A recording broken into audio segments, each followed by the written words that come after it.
कि नंद कुमार को फांसी। ये नंद कुमार का मसला क्या था?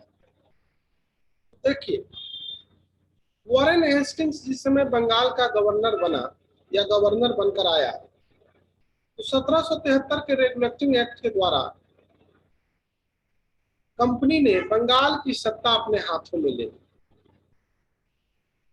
तो वैसी स्थिति में कहा जाता है कि मिर्जाफर की मृत्यु के पश्चात, या मिर्जाफर की जो विधवा थी मुन्नी बेगम को बंगाल के अल्पवयस्क नवाब मुबारक उद्दौला का संरक्षिका बनाने या स्वीकार करने हेतु वॉरेन हेस्टिंग्स ने उससे घूस लिया। ठीक है। हेस्टिंग्स के इस कार्य को लेकर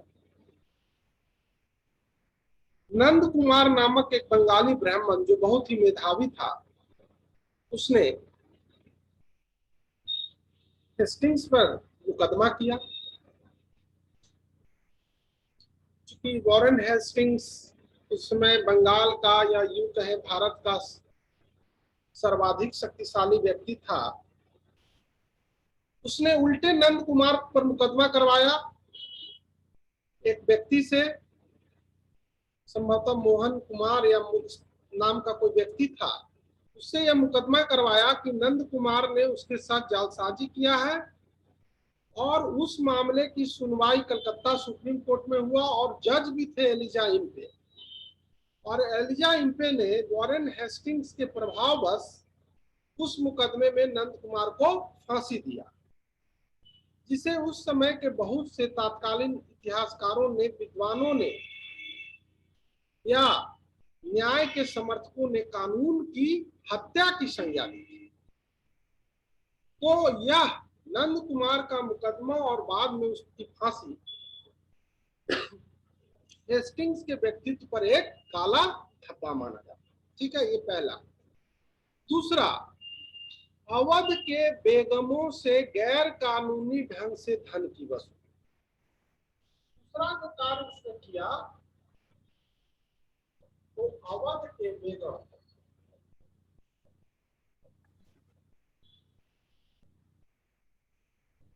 गैर कानूनी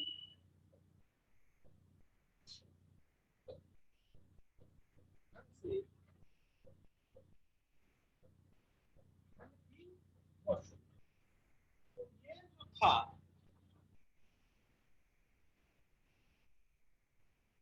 इस प्रकार के जो कार्य थे, वो वॉरेन हेस्टिंग्स के चरित्र पर एक काले धब्बे के समान। ठीक है। तो यहाँ पे हेस्टिंग्स के विषय में जो महत्वपूर्ण बातें थी मैंने आपके समक्ष रखा है। फाइनली कंक्लूजन के रूप में यदि आप जानना चाहेंगे तो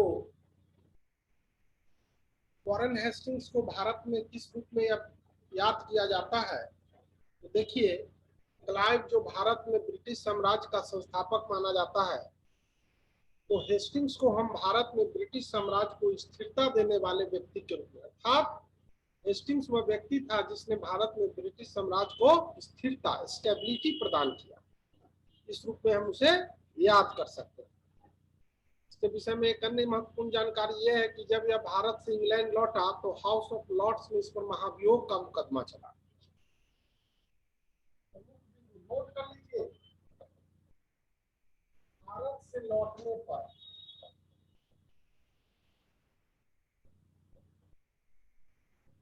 हाउस ऑफ लॉर्ड्स में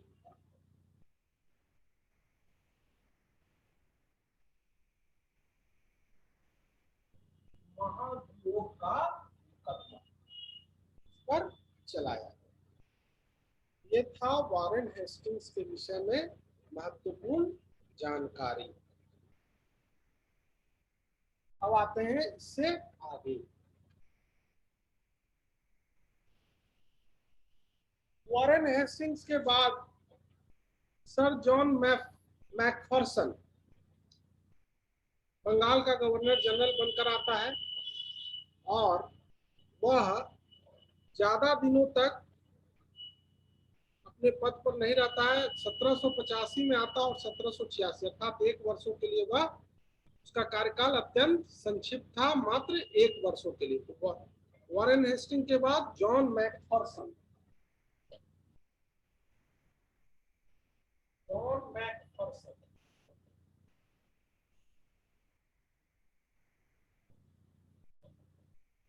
1785 से 1786, मात्र 1 वर्ष, ठीक है। उसके बाद जो व्यक्ति गवर्नर जनरल बनकर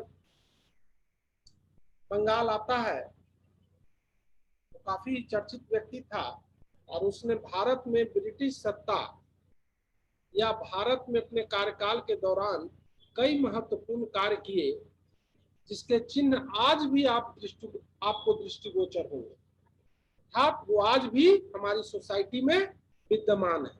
तो आइए उस पर गौर करते हैं। उस व्यक्ति का नाम था लॉर्ड कॉर्नवालिस। व्यक्ति का नाम लॉर्ड कॉर्नवालिस।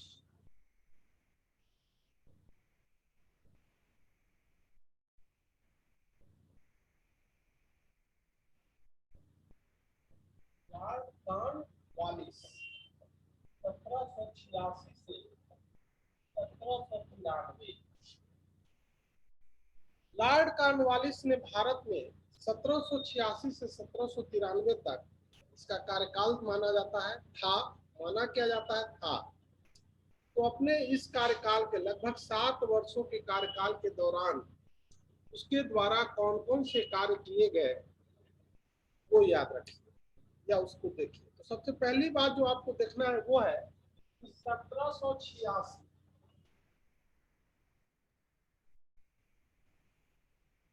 India act.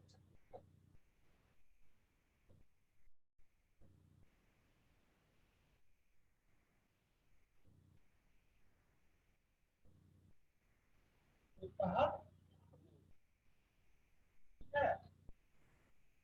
1786 के क्विट्स इंडिया एक्ट के तहत यह नियुक्त किया गया था। एक्ट पर अर्थात कंपनी द्वारा जो अनेक एक्ट पारित किए गए, कानून पारित किए गए, हम उस पर आगे चर्चा करेंगे। अभी आप इसको देखिए, ठीक है। अब आते हैं हेस्टिंग्स द्वारा किए गए प्रमुख कार्य। कॉर्नवालिस द्वारा किए गए प्रमुख कार्य। तो कॉर्नवालिस के कार्यों को भी हम उसी प्रकार देखेंगे जिस प्रकार हेस्टिंग्स के कार्यों को देखा था, अर्थात छोटे छोटे टॉपिक्स में। तो सबसे पहला जो टॉपिक्स होगा वो है न्यायिक कार्य।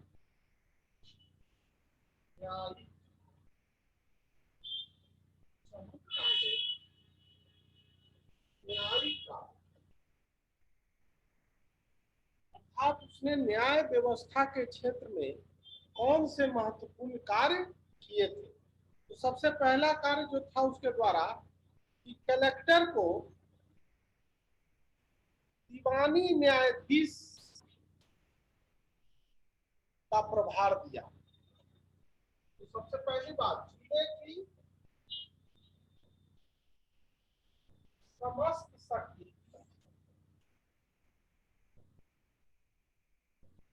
कलेक्टर के हाथ, ठीक है।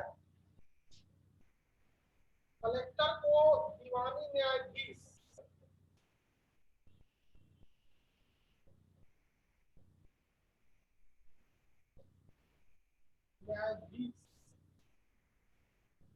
का अतिरिक्त प्रभार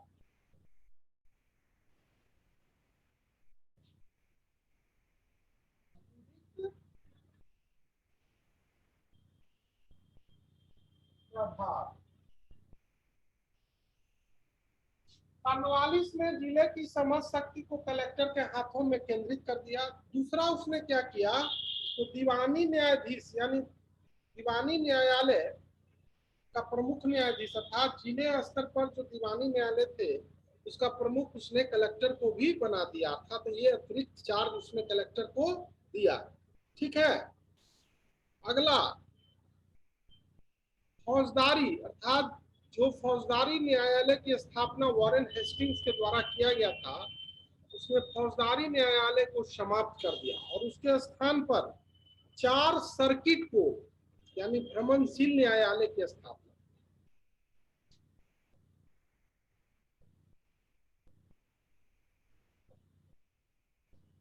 फौजदारी न्यायालय की समाप्ति, उसके स्थान पर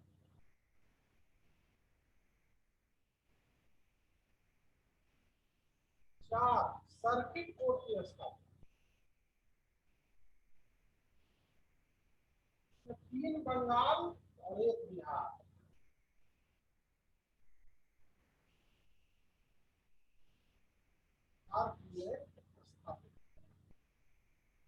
है। तो लॉर्ड कॉर्नवालिस ने फौजदारी न्यायालय को समाप्त कर सर्किट कोर्ट की स्थापना किया, इसमें 3 बंगाल में और 1 बिहार में। अगला,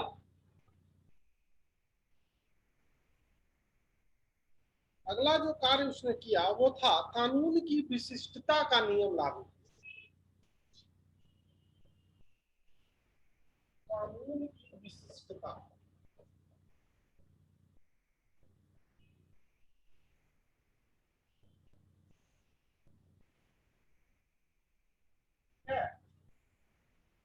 कानून की विशिष्टता का तात्पर्य है कि कानून सर्वोपरि होगा। आप जो कानून के अंतर्गत या जो कानून निर्णय लेगा वही मान्य होगा, उस निर्णय से अलग कोई अन्य निर्णय स्वीकार्य नहीं होगा। जैसे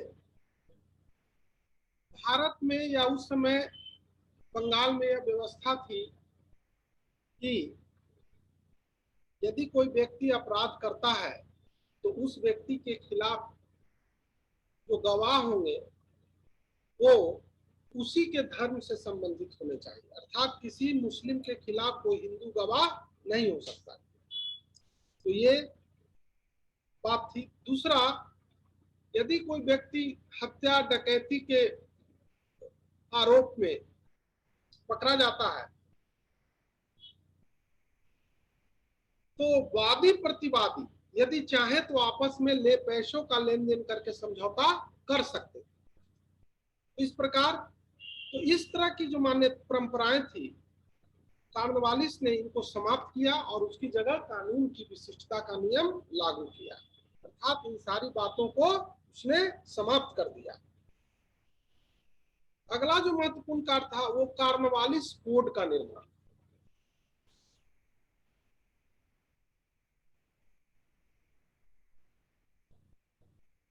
कॉर्नवालिस कोड,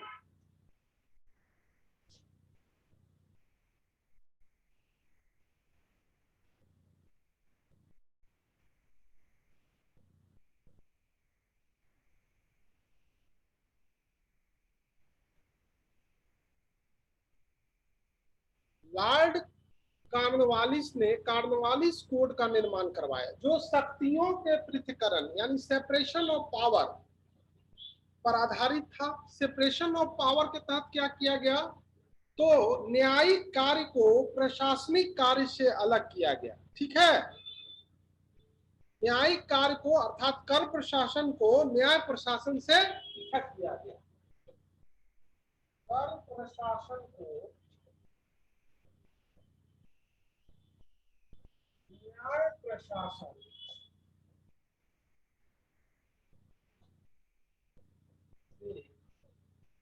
ठीक है।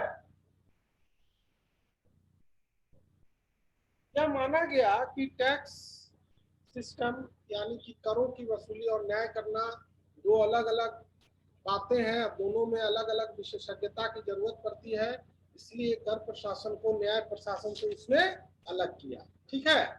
अगला जो कार्य किया, वकालत पेशा को नियमित बनाया। वकालत पेशा को नियमित बनाया।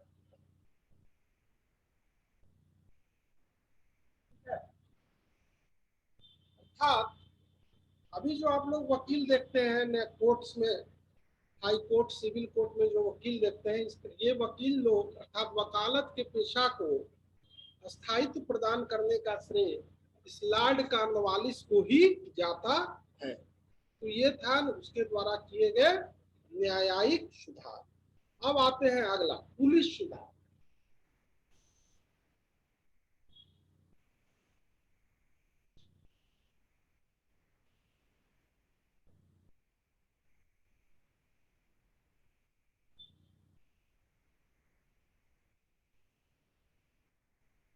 पुलिसिंग उस समय का एक गंभीर इशू था, क्योंकि अंग्रेजों को यह पता था कि कानून व्यवस्था की स्थापना करके ही वो भारत के संसाधनों का दोहन कर सकते हैं, और जब तक शांति और सुव्यवस्था स्थापित नहीं होगी तब तक वो अपने भारतीय साम्राज्य का ज्यादा से ज्यादा दोहन नहीं कर पाएंगे।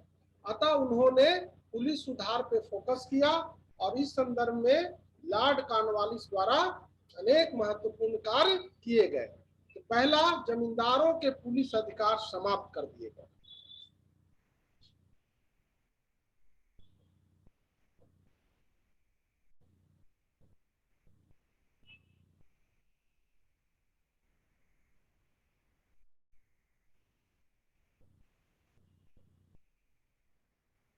जमींदारों के पुलिस अधिकार समाप्त, अर्थात जमींदारों को न्याय करने का जो अधिकार प्राप्त था, कॉर्नवालिस ने उसे समाप्त कर दिया।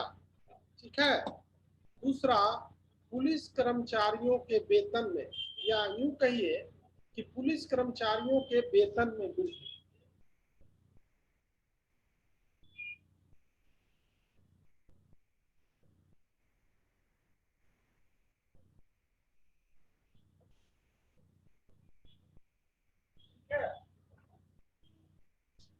अगला, प्रत्येक जिले में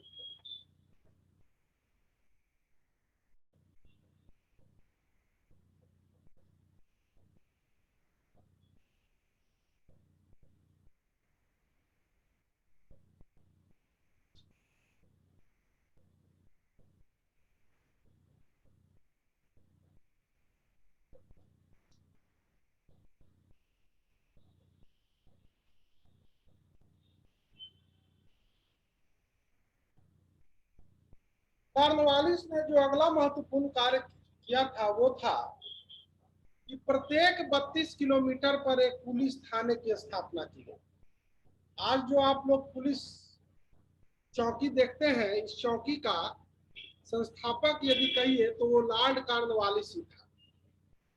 उसने प्रत्येक 32 किलोमीटर पर एक पुलिस स्टेशन की स्थापना की, और उस पुलिस चौकी का प्रमुख उसने दरोगा को बनाया, यानी कि पुलिस थानों का इंचार्ज उसने दरोगा को बनाया। ठीक है। तो ये उसका महत्वपूर्ण पुलिस सुधार था। अब आते हैं प्रशासनिक सुधार।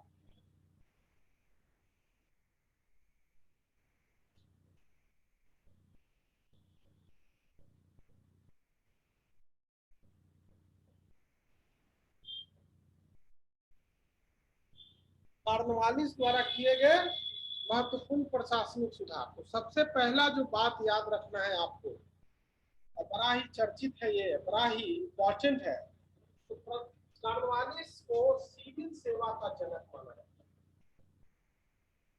भारत में सिविल सेवा का जनक है। सिविल सर्विसेज जो हम लोग कहते हैं, और आज जो प्रीमियर सर्विस है इंडिया का या राज्य, उसका जनक जो था वो लॉर्ड कॉर्नवालिस ही माना जाता है। दूसरा, कंपनी के कर्मचारियों एवं अधिकारियों के वेतन में वृद्धि।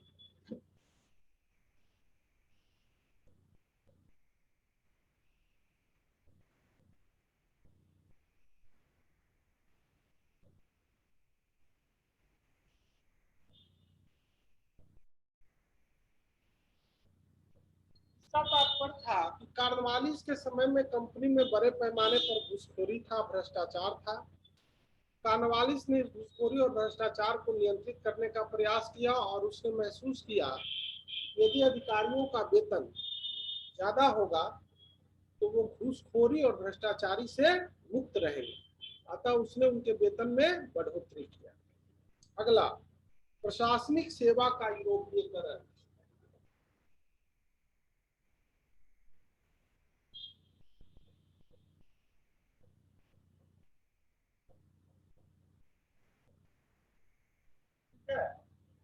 प्रशासनिक सेवा के यूरोपीयकरण का मतलब था कि जितने भी बड़े बड़े प्रशासनिक पद थे उन सभी पदों को ब्रिटिश नागरिकों के लिए आरक्षित कर दिया गया, जबकि भारतीयों को साधारण पद ही दिए जाते थे। अर्थात छोटे छोटे पद वो थे वो भारतीयों को दिए जाते थे, जबकि बड़े बड़े प्रशासनिक पद अंग्रेजों के लिए आरक्षित कर दिया गया।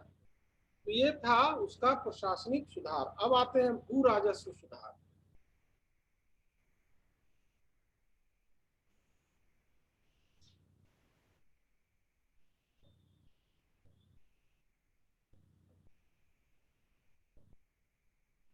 ठीक है। लॉर्ड कॉर्नवालिस जब भारत का गवर्नर जनरल बनकर आया तो उसके समक्ष जो सबसे ज्वलंत मुद्दा था वो था कि भारत की भू राजस्व व्यवस्था को किस प्रकार संचालित किया जाए, समायोजित किया जाए। अर्थात वो कौन सी व्यवस्था होनी चाहिए जो भारतीय या जो अंग्रेजों के लिए भी अच्छा हो और भारतीयों के लिए अर्थात भारत के परिस्थिति में भी वो बेस्ट हो। उसने विभिन्न व्यवस्थाओं का अध्ययन किया, कमेटियां बनाई। अंततः वह इस निर्णय पर पहुंचा कि भारत में भू राजस्व व्यवस्था जो होनी चाहिए वो एक अस्थायी व्यवस्था होनी चाहिए। अतः उसने अस्थायी बंदोबस्त, भू राजस्व व्यवस्था के क्षेत्र में उसने जो व्यवस्था लागू किया वह अस्थायी बंदोबस्त के नाम से जाना गया। अस्थायी बंदोबस्त।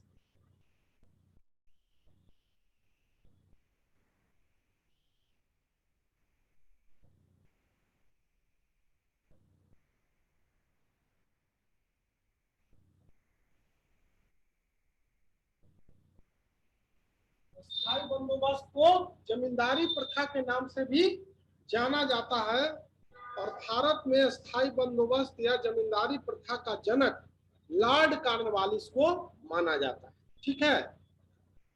1790 में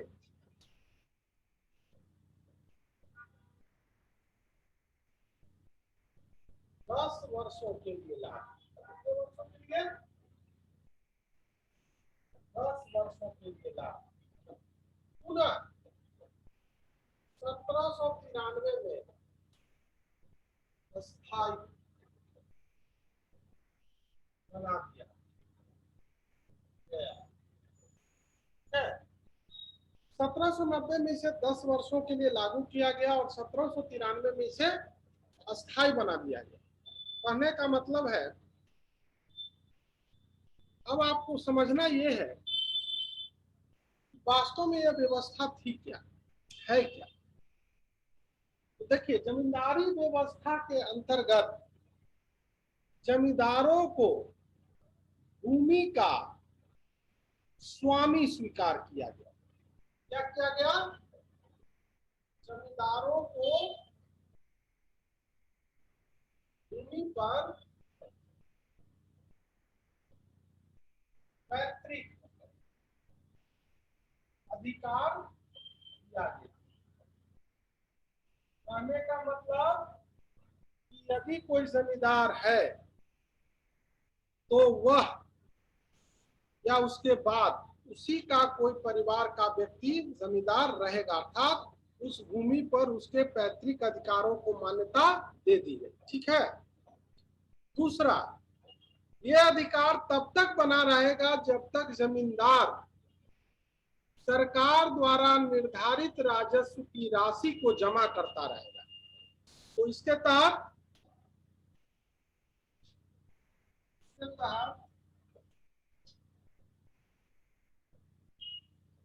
राजस्व का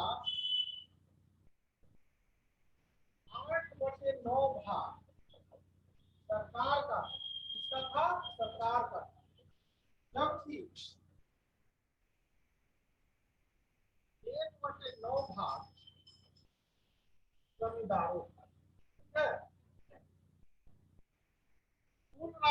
का 8/9 भाग सरकार का और 1/9 भाग जमींदारों का स्वीकार किया गया। जमींदार जब तक राजस्व जमा करते रहते थे तब तक उनका जमींदारी बना रहता था, अन्यथा उनकी जमींदारी समाप्त हो सकती थी। लेकिन इस व्यवस्था का सबसे बड़ा दोष यह था कि वास्तव में जमींदार किसानों से जो राजस्व वसूलेंगे वो कितना हो, ठीक है, उसका तरीका क्या होगा, इस बारे में इस व्यवस्था में कोई स्पष्टीकरण नहीं था। और यह खासकर आगे चलकर यह किसानों के शोषण का एक बहुत बड़ा कारण बना। और आज भारतीय कृषि के पिछड़ेपन का यदि सबसे बड़ा कारण है तो वो ये जमींदारी व्यवस्था ही रहा है जिसने भारतीय कृषि का रीढ़ तोड़ दिया। और आज भी भारतीय कृषि विश्व के अन्य कृषियों की अपेक्षा पिछड़ी हुई अवस्था में दिखाई पड़ती है, ठीक है। तो ये हुआ लॉर्ड कॉर्नवालिस द्वारा किए गए महत्वपूर्ण कार्य। अब आते हैं लॉर्ड कॉर्नवालिस के बाद। तो देखिए लॉर्ड कॉर्नवालिस के बाद जो व्यक्ति गवर्नर जनरल बनता है उसका नाम था सर जॉन सोर। बोर्ड को यदि आप देखना चाहते तो देख लीजिए, सर जॉन सोर।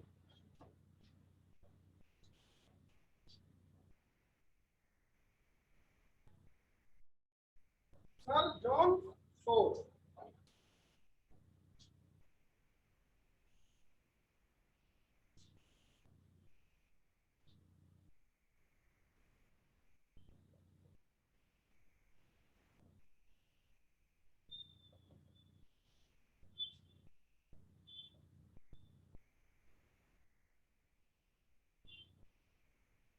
कॉर्नवालिस के बाद जो व्यक्ति गवर्नर जनरल बनता है उसका नाम था सर जॉन सोर, 1793 से 98।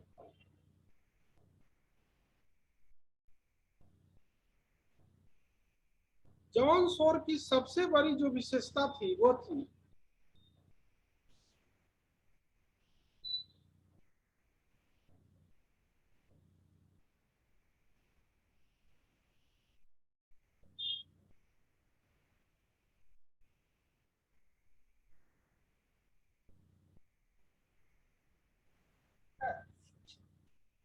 अहस्तक्षेप की नीति का पालन। जॉन सोर ने अहस्तक्षेप की नीति का पालन किया। अहस्तक्षेप की नीति क्या थी? तो बस हस्तक्षेप एक ऐसी नीति थी जिसके तहत जॉन सोर ने यह निश्चय किया कि कंपनी देशी रियासतों के आंतरिक मामलों में किसी भी प्रकार का कोई हस्तक्षेप नहीं करेगी। अर्थात देशी रियासतें अपने आंतरिक मामलों में पूरी तरह स्वतंत्र होंगे। इवन देशी रियासतों के आपसी संबंधों को भी लेकर उसने किसी प्रकार की शक्ति को दिखलाने का प्रयास नहीं किया। तो इस प्रकार सर जॉन सोर की हस्तक्षेप नीति ने भारत के राजनीतिक वातावरण में कुछ समय के लिए एक शांति को जन्म दिया, अर्थात सैनिक संघर्ष पर एक तरह का विराम लग गया और जो था माहौल जो था वो शांतिपूर्ण बना रहा, ठीक है। तो इसीलिए सर जॉन सोर का नाम हम लोग याद करते हैं। अब आते हैं लॉर्ड वेलेस्ली, 1798 से 1805।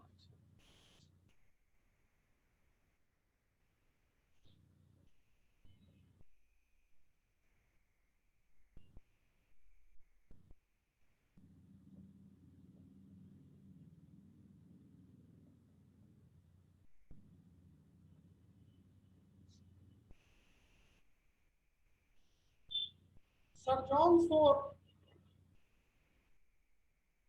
के बाद जो व्यक्ति भारत का गवर्नर जनरल बनता है उसका नाम था लॉर्ड वेलेस्ली। लॉर्ड वेलेस्ली के समय के विषय में जानने से पहले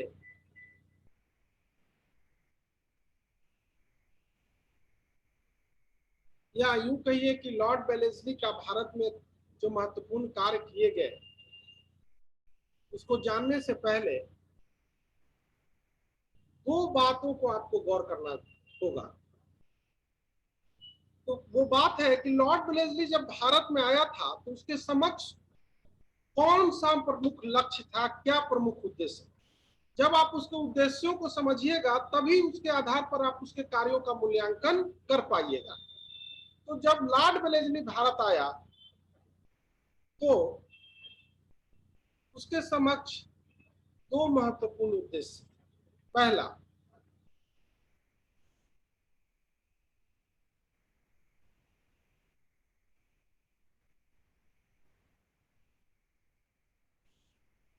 फ्रांसीसी प्रभुत्व की समाप्ति।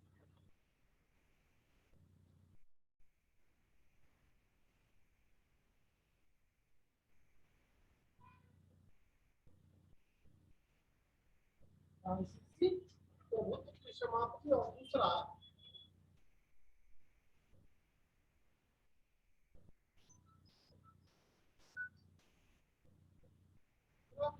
ब्रिटिश साम्राज्य का विस्तार। लॉर्ड वेलेस्ली जब भारत आया तो उसके सम्मुख जो सबसे पहला उद्देश्य था वो फ्रांसीसी प्रभुत्व की समाप्ति। ये वो दौर था जब यूरोप,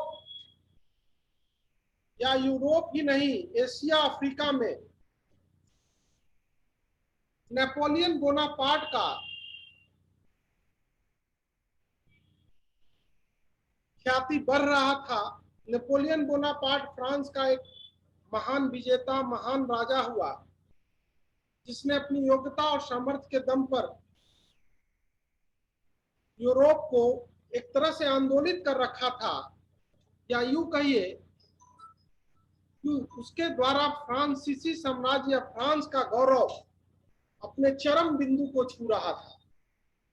क्योंकि यूरोप में फ्रांस और इंग्लैंड में काफी प्रतिद्वंदिता थी और नेपोलियन यह चाहता था कि वह न केवल यूरोप बल्कि यूरोप के बाहर भी इंग्लैंड के वर्चस्व को समाप्त कर दे। और नेपोलियन ने इस दिशा में प्रयास भी शुरू कर दिया।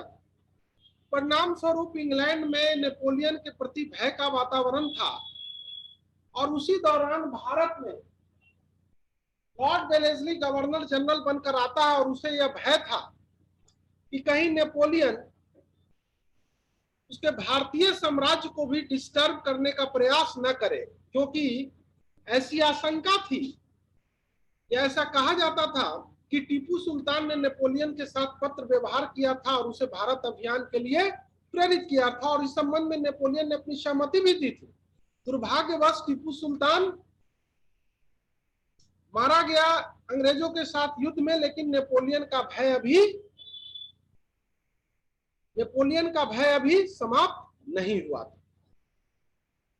लॉर्ड वेलेस्ली जब भारत आता है तो उसने नेपोलियन के संभावित खतरे को समाप्त करने का प्रयास किया, और इस खतरे को समाप्त करने के लिए उसके मन में यह विचार आया कि फ्रांसीसी खतरे को तभी समाप्त किया जा सकता है जब भारत के ज्यादा से ज्यादा भागों पर उसका नियंत्रण होगा, अर्थात भारत में ब्रिटिश साम्राज्य का ज्यादा से ज्यादा विस्तार। तो यहाँ दूसरा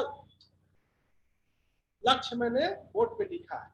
तो भारत में ब्रिटिश पहला जो लक्ष्य था उसी से रिलेटेड दूसरा था भारत में ब्रिटिश साम्राज्य का ज्यादा से ज्यादा विस्तार। तो अपने इन उद्देश्यों की प्राप्ति के लिए लॉर्ड वेलेस्ली ने जिस विधि या जिस तरीके को ईजाद किया उस तरीके का नाम था सहायक संधि। इसके विषय में दूसरी बात जो प्रमुख है वो क्या है? सहायक संधि का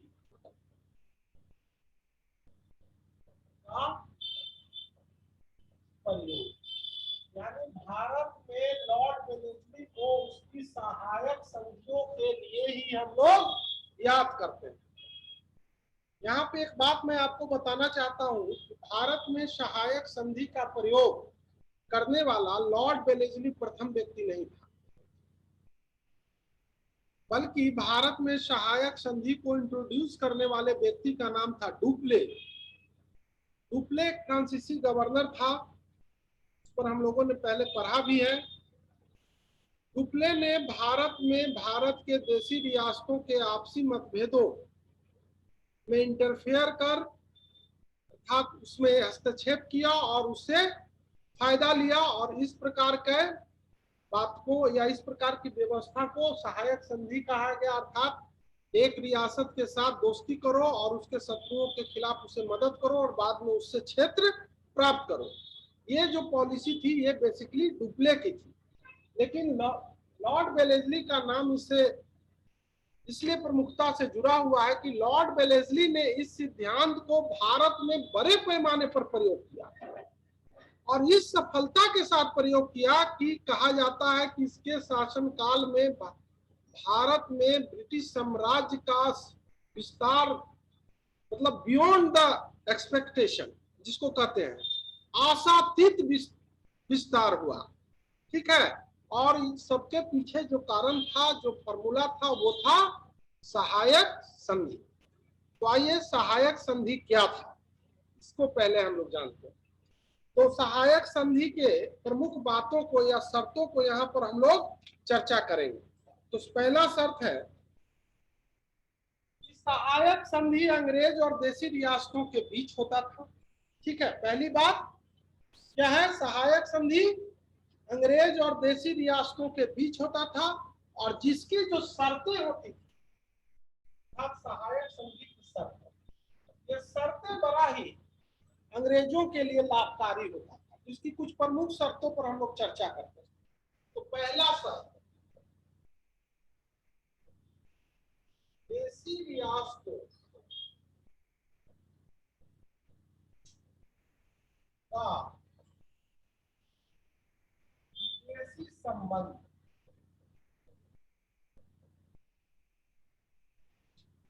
अंग्रेजी नियंत्रण है।